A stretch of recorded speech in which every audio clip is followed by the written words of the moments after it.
Morning, everyone. Matt is off again today, so we'll go ahead and get started.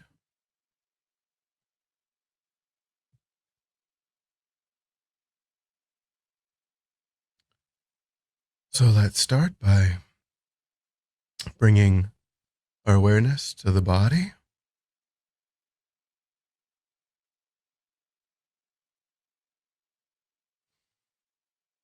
Making sure that we settle the body in a comfortable, stable, upright position. So we try to avoid relying on the backrest. We try to avoid slouching or leaning. We let the body settle into what for us is a very stable, upright, but still comfortable position. Trying to also scan through the body and see if we're holding unnecessary tension.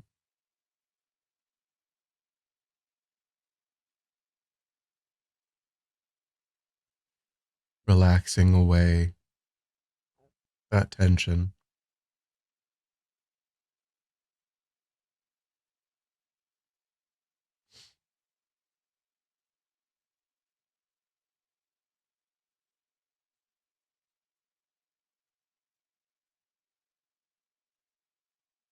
And then disengaging our attention from what's happening in the room and also our plans, our thoughts for the day, and the things that we'd been ruminating about from the past. Trying to just hold the mind in the present moment experience, giving ourselves the physical sensation of the air as it passes into and back out of the tip of the nostrils as the object for our attention, letting go again and again of whatever else might arise in the mind, just gently lifting our attention from that distraction, and then without judgment or frustration, placing that attention back on whatever sensations arise with the in breath and the out breath.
And then establish a virtuous, altruistic motivation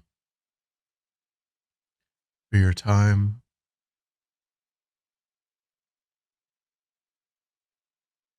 seeing your spiritual life and efforts as the mechanism of developing your good qualities and reducing your habituation to those mental states that cause suffering for oneself and motivate actions that harm others, and thinking how that process isn't only for oneself alone, but is of great benefit to others, and trying to be motivated to be able to benefit others like that.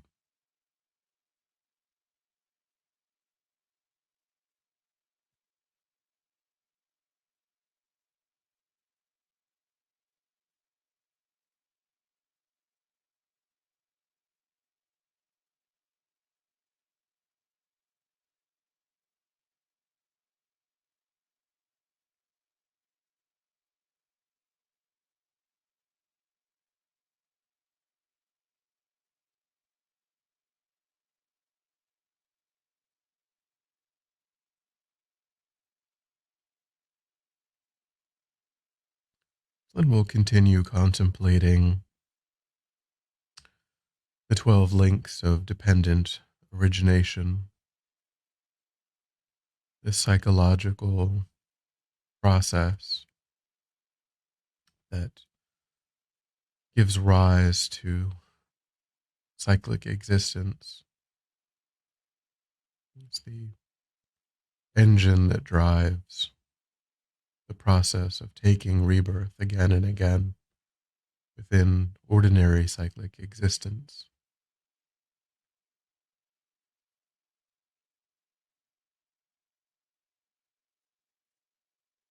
So the last link that we contemplated was the sixth link of contact, where the six sense spheres had developed and had met an object,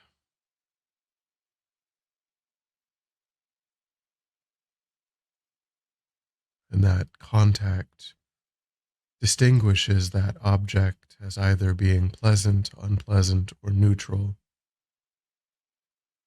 which is then how we experience that object,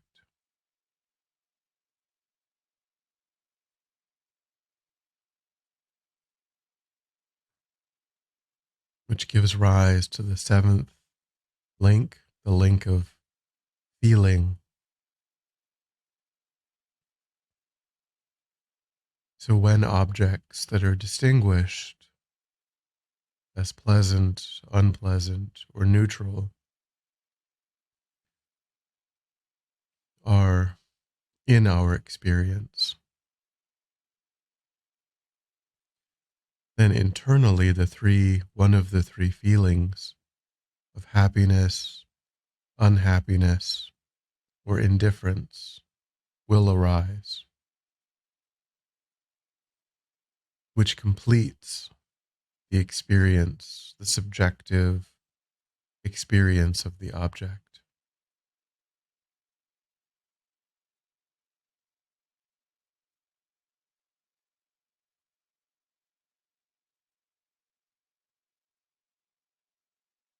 So we're almost powerless to fall under the influence of a happy, unhappy, or neutral feeling.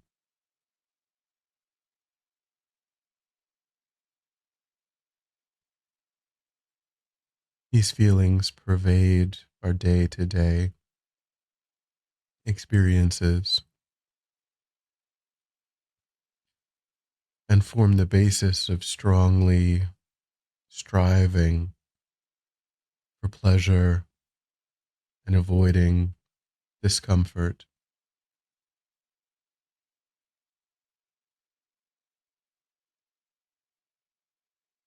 And this becomes another factor for what contributes to attachment, hatred, and ignorance, the three root delusions.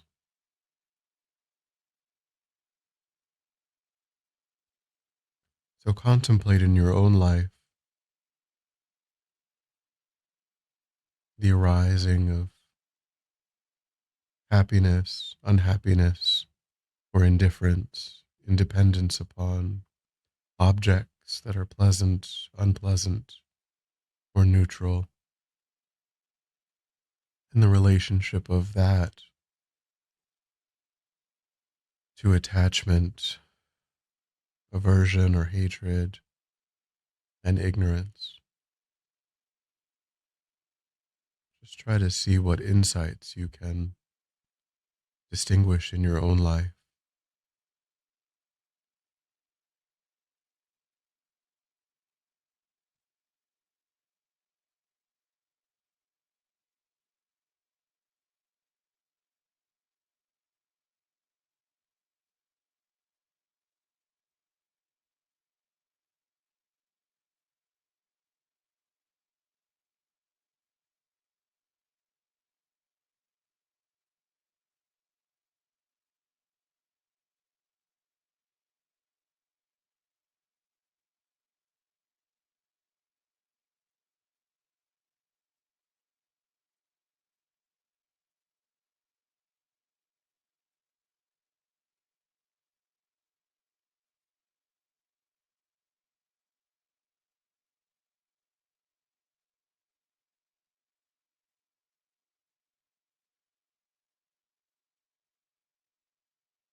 And then, in response to these pleasant feelings, craving arises,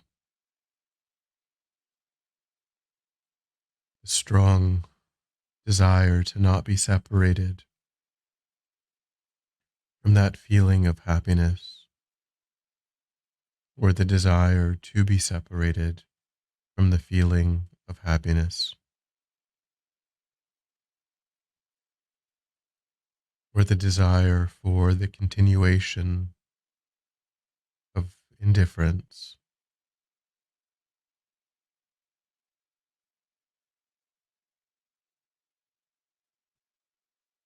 This leads to a persistent dissatisfaction.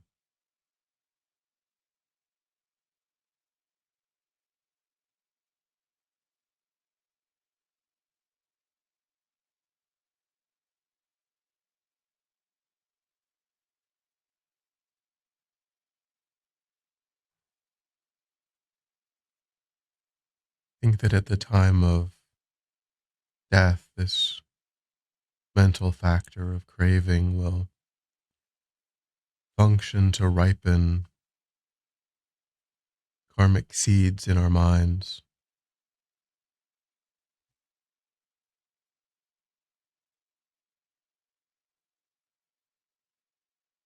Try to see how the mental factor of craving has played a role in your own life.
And craving continues to intensify, continues to be practiced.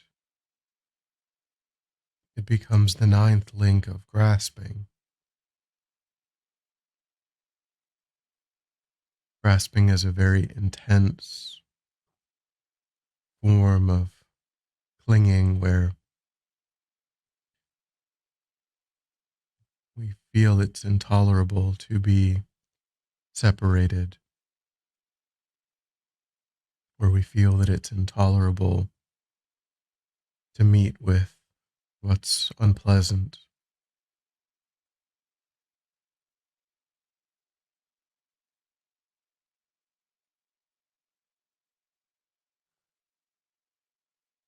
And again, at the time of death, the mental factor of grasping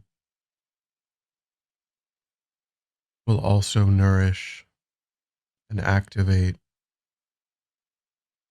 karmic seeds in the mind that impel another rebirth.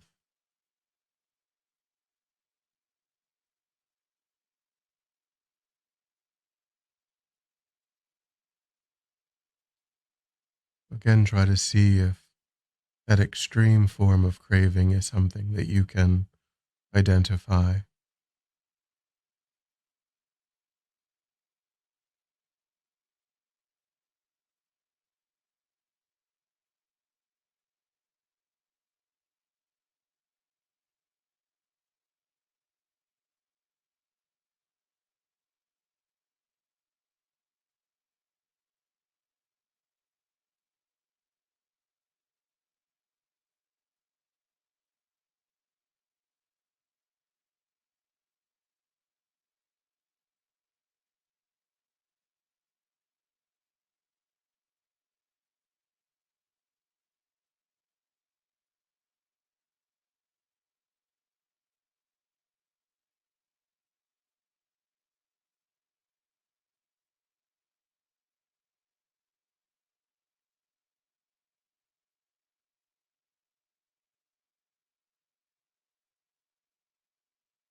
And then, on the basis of craving and grasping, the 10th link of becoming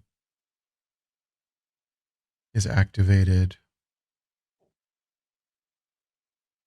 when a karmic potential is thoroughly nourished, thoroughly activated, and it is empowered then to establish another rebirth.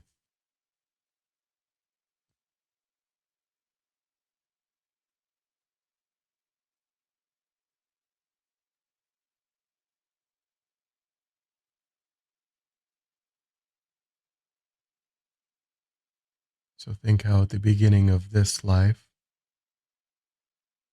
the end of the previous life, craving and grasping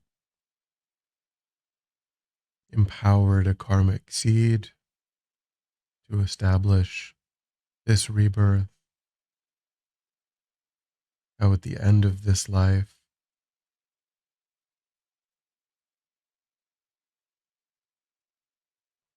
it's entirely possible that if we don't complete the training, that another karmic potential will be ripened in the same way, and that beginninglessly, at the end of every life, a karmic seed was ripened by craving and grasping in that way.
And then this thoroughly activated potential associates with a form,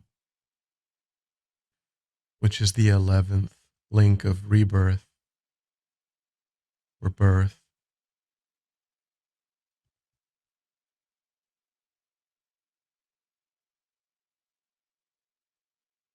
Body and mind come together.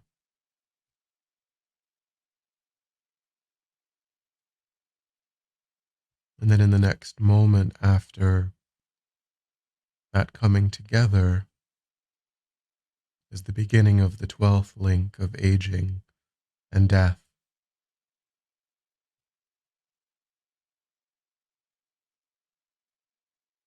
So in the second moment, the aging process begins. And that process unfolds until the body can no longer serve as a suitable host for consciousness due to deterioration of the body, and that we call death.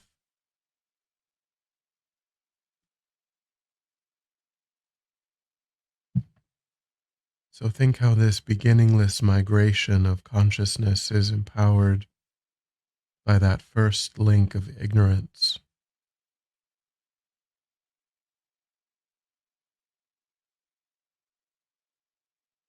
And try to think, if I am unable to uproot ignorance,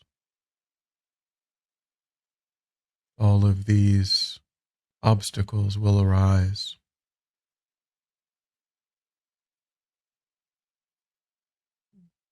Try to give rise to a stable determination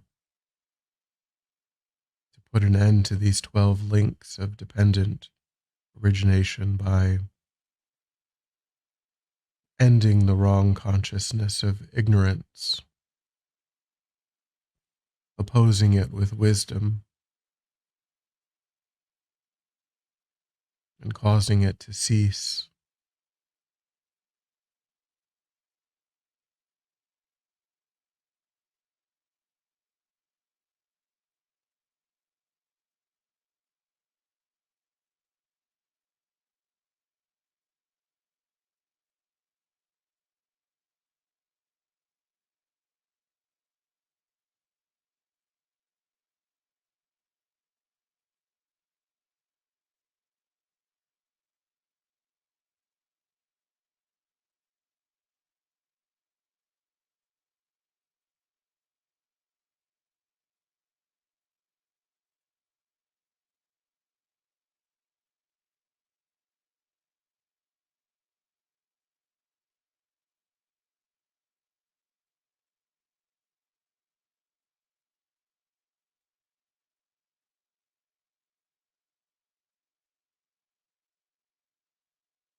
Then when you're ready, we'll come back together.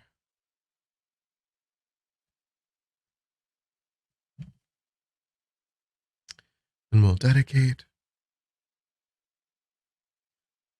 So just recollect your virtuous motivation and the effort that you made to actualize that motivation. And just think that may that positive energy ripen in the best way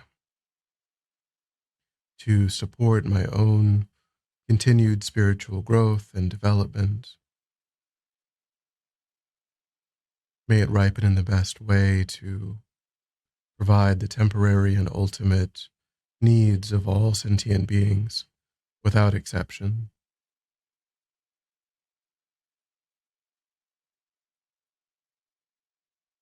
And by practicing in this way, may I create the causes and the conditions to stabilize the Guru's long life and clear away any hindrances.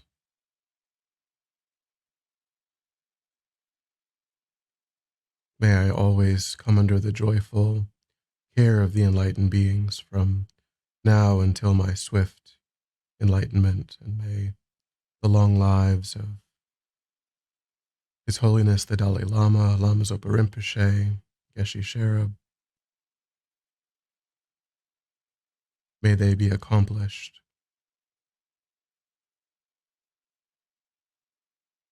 And may all their holy wishes come to fruition instantly.